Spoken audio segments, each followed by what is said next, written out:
Assalamualaikum warahmatullahi wabarakatuh. Perkenalkan, nama saya Fatur Rahman Rifki Saputra dengan NIM 210001842 kelas H. Pada kali ini saya akan mempresentasikan tugas akhir mata kuliah pemrograman berbasis objek dengan judul Implementasi Java dalam Program Ekspedisi Barang. Yang pertama itu adalah landasan aplikasi, deskripsi aplikasi pengiriman barang. Jasa pengiriman barang merupakan suatu bentuk pelayanan publik yang menawarkan kemudahan dalam proses pengiriman suatu barang dari satu kota ke kota lainnya dengan aman dan dapat dipertanggungjawabkan oleh pihak jasa tersebut. Pengiriman barang dapat berupa dokumen, logistik, produk, elektronik, dan lain-lainnya. Jarak yang menjadi bagian penting untuk menentukan alat transportasi apa yang akan digunakan untuk mengangkut barang-barang kiriman tersebut. Program ekspedisi pengiriman barang ini merupakan sarana aplikasi untuk mendata pengiriman barang yang bertujuan untuk memudahkan pengguna untuk memasukkan data barangnya hingga alamat tujuan yang dimaksudkan untuk menghitung total dari detail barang dan jauhnya tujuan, sehingga pengguna bisa mengetahui jumlah biaya yang diperlukan untuk mengirim suatu barang. Yang kedua ada fitur aplikasi. Fitur dari aplikasi sendiri ada yang pertama itu cek tarif, input data paket, dan start menu. Alur kerja program. Pada tampilan awal, pengguna akan diminta untuk memilih menu sesuai keinginan pengguna itu sendiri dengan mengetik atau memasukkan angka sesuai dari fitur yang diinginkan. Fitur tersebut diantaranya adalah satu itu cek tarif paket yang bertujuan untuk mengkalkulasi atau perhitungan total ongkos pengiriman barang. Yang kedua ada input data paket yang bertujuan untuk menginputkan detail nama dan alamat pengirim barang hingga nama alamat penerima barang, yang kemudian diinputkan kembali detail dari barang yang hasil akhirnya berupa total ongkos pengiriman. Yang ketiga ada data paket berupa isian data yang input barang sebelumnya yang digabungkan oleh ke dalam suatu fungsi dalam menyimpan data barang dari pengguna. Yang keempat ada exit yang berfungsi sebagai akhir dari program pemakaian program yang menghentikan fungsi dari aplikasi tersebut. Yang kelima ada start menu berguna untuk kembali ke menu awal jika terjadi kesalahan input atau pemulihan fungsi dan memulai ulang kembali penggunaan aplikasi. Yang kedua ada metodologi. Yang pertama itu adalah flowchart. Flowchart berperan penting dalam memutuskan sebuah langkah atau fungsionalitas dari suatu proyek membuat program yang melibatkan banyak orang sekaligus. Fungsi utama dari flowchart adalah memberi gambaran jalannya sebuah program dari satu proses ke proses lainnya, sehingga alur program itu mudah dipahami oleh semua orang. Selain itu, fungsi lain dari flowchart itu menyederhanakan rangkaian prosedur agar memudahkan pemahaman terhadap informasi tersebut. Yang kedua ada diagram kelas. Fungsi dari diagram kelas itu menggambarkan struktur sebuah sistem program. Meski demikian, ada beberapa fungsi lainnya dari kelas diagram, yaitu menunjukkan fungsi statis, pengklarifikasi dalam suatu sistem, memberikan notasi dasar untuk diagram struktur lain yang ditentukan oleh UML. Yang ketiga ada rancangan UI aplikasi. Rancangan UI itu berfungsi sebagai mengkomunikasikan fitur-fitur sistem yang tersedia agar user mengerti dapat menggunakan sistem serta memiliki nilai kepuasan dan kenyamanan dalam penggunaan aplikasi. UI mengadaptasi konsep dari visual interaksi dan arsitektur informasi. Jadi pengerjaannya mengantisipasi apa saja yang user lakukan selama menggunakan aplikasi. Yang kedua ada rancangan UI itu dibuat kali ini hanya sebatas desain tabel sederhana yang tiap fungsi memiliki kotak atau bagian terpisah masing-masing agar tidak saling tercampur dalam satu kali penggunaan, dan setiap kali memilih fitur, program akan mengganti tampilannya secara langsung tanpa harus bertumbukan dengan tampilan awal. Yang ketiga ada hasil dan pembahasan. Yang pertama ada main Java.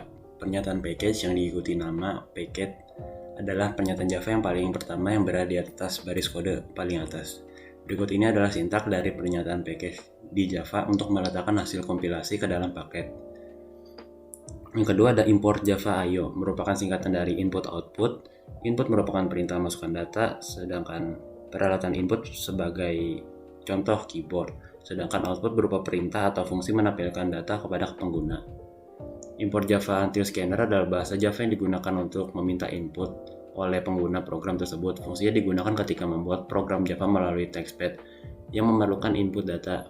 Import Java Until fungsinya digunakan untuk mengimport semua kelas yang ada di dalam Java. Terus ada extend pada Java yang berfungsi untuk memanggil fungsi dari kelas lain sehingga kita tidak perlu memerlukan lagi scriptnya. Yang sama pada kelas yang akan kita buat dengan kelas yang kita buat sebelumnya. Static adalah perintah khusus memungkinkan sebuah properti atau metode diakses langsung melalui objek. Salah satu penggunaan sederhana adalah untuk menghitung atau men-tracking jumlah objek dari sebuah kelas. Dalam penulisan, untuk membuat input-output diperlukan menggunakan throws IO exception, fungsi dari IO block method untuk menangani error exception yang biasanya terjadi dalam balok yang disebut catch. Fungsi exception dalam Java adalah untuk menyediakan penanganan terhadap error atau kesalahan.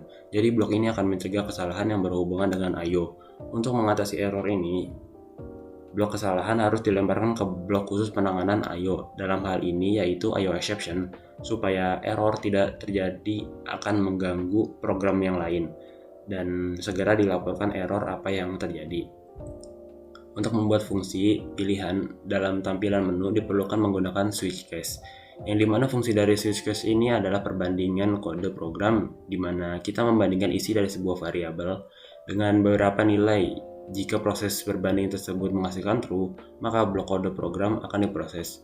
Kondisi switch case ini terdiri dari dua bagian, yakni perintah switch, di mana terdapat nama variabel yang akan diperiksa, serta satu atau lebih perintah case untuk setiap nilai yang akan diperiksa. Jika isi dari nama variabel sama dengan salah satu nilai, maka kode blok program akan dijalankan. Jika ternyata tidak, ada kondisi case yang dipenuhi, blok default di baris paling bawah yang akan dijalankan. Di dalam setiap blok case diakhiri dengan perintah break agar struktur case langsung berhenti dengan begitu kondisi terpenuhi. Yang kedua ada barang.java. Untuk mengakses kelas yang ada di sebuah package, kita harus mengimport kelas tersebut menggunakan perintah import yang ada pada fungsi main. Format penulisannya adalah import nama package nama kelas. Package adalah sebuah cara untuk mengelompokkan kelas. Tujuannya itu menghindari bentuk nama kelas jika terjadi ada yang nama yang sama, serta memudahkan pengelolaan kode program, terutama untuk aplikasi besar. Dalam praktiknya nanti, ini mirip seperti membuat folder ketika menyimpan file di sebuah folder. Bisa saja terdapat file dengan nama yang sama, tapi karena disimpan dalam folder yang berbeda, itu tidak masalah. Begitu juga dengan package Java, bisa membuat nama kelas yang sama selama berada di dalam package yang berbeda. Kelas barang ini dimaksudkan untuk membuat fungsi objek dari barang yang berbeda berupa paket, dan setiap objeknya memiliki tipe data dengan nama yang berbeda untuk menghindari adanya error atau kesalahan. Dalam pemanggilan fungsi, kelas barang ini nantinya akan dipanggil melalui fungsi main jika diperlukan. Selanjutnya ada induk.java. Dalam pembuatan kelas induk diperlukan implementasi dari inheritance atau pewarisan. Dalam paradigma PBO bisa diartikan membuat suatu kelas yang mirip dengan kelas lain. Adanya kelas ditiru yaitu kelas induk, dan adanya kelas yang ditiru yaitu adalah kelas child. Subclass akan mewarisi atribut dan metode pada superclass. Berikutnya ada tarif. Dengan teknik inheritance, kita bisa mengelompokkan properti dan metode yang sama. Caranya dengan membuat suatu kelas baru yang nantinya akan diturunkan sifatnya pada kelas lain. Ketika kelas induk telah dibuat, kelas lainnya dapat melakukan extend pada kelas tersebut untuk mewarisi sifatnya. Dalam pewarisan, kelas induk dapat disebut sebagai kelas super atau parent. Kelas yang mewarisi sifat dari parent disebut dengan kelas child. Pada JavaScript, kita juga bisa mewariskan sifat kelas. Kemudian dilanjutkan dengan membuat kelas tarif sebagai kelas child dan kelas induk. Dengan begitu, selain properti dan metode yang didapat dalam kelas, tarif juga dapat mengakses seluruh properti dan metode terdapat pada kelas induk. Yang terakhir ada satu.java. Untuk kelas ini merupakan kelas normal yang berfungsi sebagai deklarasi objek dari angka yang dimana akan digunakan dalam perhitungan total akhir dalam rumus. Berikutnya ada tampilan luaran program. Untuk mencobanya, pada tampilan awal setelah program dijalankan, akan muncul tampilan menu yang diantaranya ada cek tarif paket, input data paket, exit, dan start menu. Jika pengguna ingin mencoba salah satu dari menu, pengguna bisa memasukkan angka berdasarkan apa yang ada di menu, kemudian tekan enter. Kemudian, alur percobaan dimulai dengan mengecek tarif paket dengan memilih nomor 1 sehingga mengubah tampilan seperti ini. Lalu, isi data dari sebuah volume dari paket yang ada. Setelah selesai mengecek barang, program akan kembali ke menu awal. Lalu pengguna bisa memilih menu lagi yang akan dicoba. Untuk mengirim paket, pengguna bisa memilih nomor 2, lalu tekan enter. Isi data dari nama dan alamat pengiriman serta nama dan alamat pengirim. Dan isikan kembali berat dan jumlah volume dari barang. Setelah itu, harga akhir akan ditampilkan untuk diinformasikan kepada pengguna berapa banyak yang harus dibayar.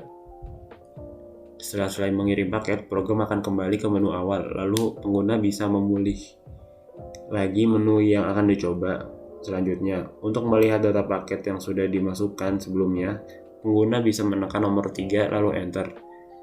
Tampilan yang akan diperlihatkan berupa data nama dan alamat pengirim, data dan alamat penerima, volume dan dari berat barang. Pengguna bisa menginputkan barang lebih dari satu, tapi hanya sebagai contoh, datanya akan hanya ada satu.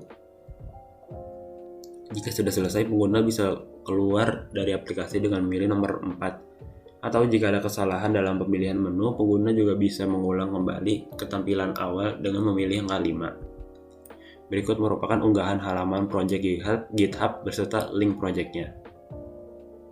Sekian dari saya, kurang lebihnya mohon maaf. Wabillahi taufiq walhidayah. Wassalamualaikum warahmatullahi wabarakatuh.